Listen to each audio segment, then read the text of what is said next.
এই ভিডিওতে আমরা দেখবো কম্পিউটার সি ড্রাইভ ফুল হয়ে গেলে সেটি কিভাবে খুব সহজে ক্লিন আপ করবে। তো অনেক সময় আমাদের কম্পিউটার সি ড্রাইভ ফুল হয়ে যায়, সেক্ষেত্রে কিন্তু আমাদের কম্পিউটারটি ল্যাগ করে এবং স্লো হয়ে যায়। আমাদের কম্পিউটারের অপ্রয়োজনীয় যে ফাইলগুলো আছে ওইগুলো ডিলিট করে দিলে আমাদের কম্পিউটারের সি ড্রাইভটা ক্লিন আপ হয়ে যাবে। সেটির জন্য আমরা চলে যাবো আমাদের কিবোর্ডে। এখানে উইন্ডোজ প্লাস আরেক ট্যাপ করবো। দেখতে পাচ্ছেন এখানে রান অপশনটি চলে আসছে।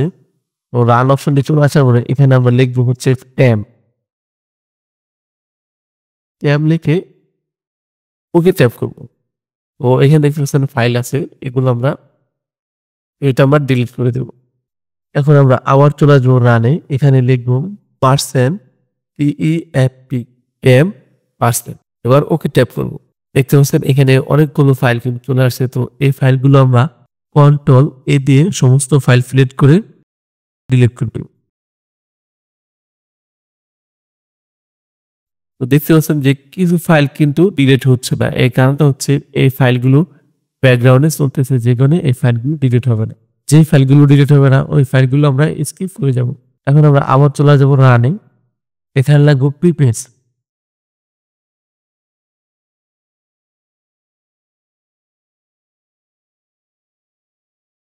এবার আবার ওপে ট্যাপ করব। তো এই ফাইলগুলো আমার কন্ট্রোল-A দিয়ে সমস্ত ফাইলগুলো সিলেক্ট করে আবার ডিলিট।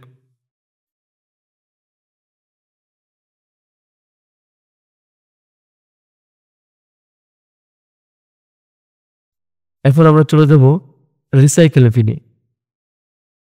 এখানে কন্ট্রোল-A দিয়ে সমস্ত ফাইলগুলো সিলেক্ট করে ডিলিট করে দেব।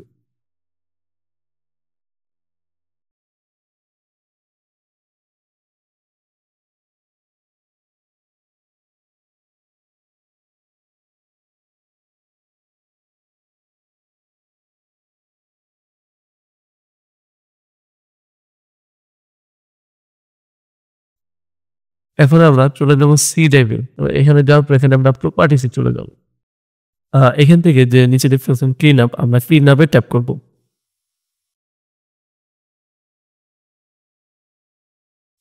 সিস্টেম ফাইল ক্লিন আপ এখানে ট্যাপ করব। ওকে ট্যাপ করে এবার ডিলিট করে দিব।